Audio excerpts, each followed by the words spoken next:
আমরা মানব জাতি সবসময় হারিয়ে ফেলা জিনিসটাকে নিয়ে সবসময় আফসোস করি। কোনো একটা শিকারী যদি মাছ ধরতে যায়, যদি কোনো একটা মাছ তার কাছ থেকে ছুটে যায়, তাহলে সে সারাদিন যতগুলা মাছ মারবে, ওই মাছগুলো থেকে মনে হবে যে যে মাছটা চলে গেছে, যে মাছটা ধরতে পারে নাই, যে মাছটা শিকার করতে পারে নাই, ওই মাছটাই তার কাছে অনেক বড় ছিল, ওই মাছটা অনেক ভালো ছিল, ওই মাছটা একটু অন্য জাতি ছিল।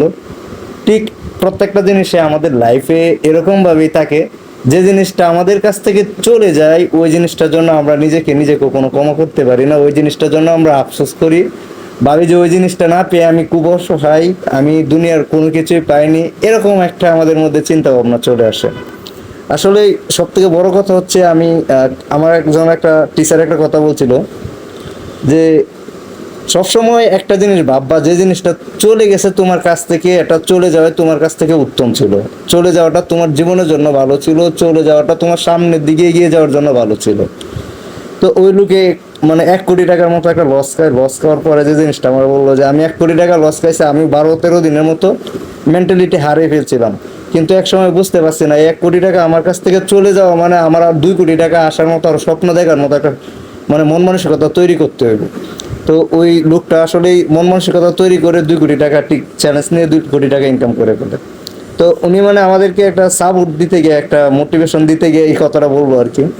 তো আসলে প্রত্যেকটা জিনিসে আমাদের এই বয়সে 18 থেকে 25 বছর বয়সের মধ্যে আমাদের একটা প্রবলেম হয়, যেটা হচ্ছে আমরা প্রিয় মানুষ হারিয়ে ফেলি, আমাদের গার্লফ্রেন্ড চলে যায়, বা গার্লফ্রেন্ডের বয়ফ্রেন্ড চলে যায় মেয়েদের। আসলে এর জন্য আমরা ভেঙে পড়ি, আমরা নিজেকে ক্ষমা করতে পারি না। অনেকজন খুব ভদ্র থাকে, ওই জায়গা থেকে সে নেশা করতে শুরু করে, নেশা করে নিজেকে ধ্বংস করে দেয়, রাস্তার ছেলেদের মতো চলতে শুরু করে, বিভিন্ন সমস্যা।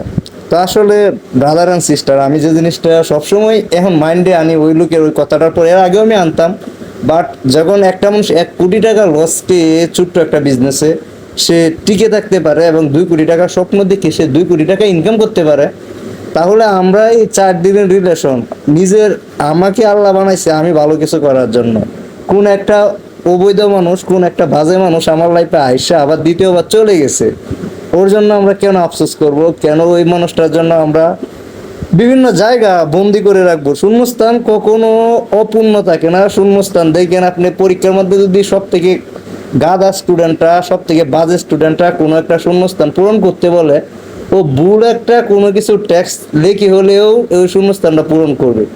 হয়তো আপনারও ওই যে চলে যাওয়া মানুষটার জায়গা, যে জায়গাটা খালি হয়েছে, ওই জায়গাটা ভালো একটা মানুষ দ্বারা বা আপনাকে পরিবর্তন বা আপনার ওই শূন্যস্থানটা পূরণ হলে আপনি খুশি হবেন, হ্যাপি হবেন, এরকম একটা মানুষ দ্বারাই কোনো একদিন পূর্ণ হবে।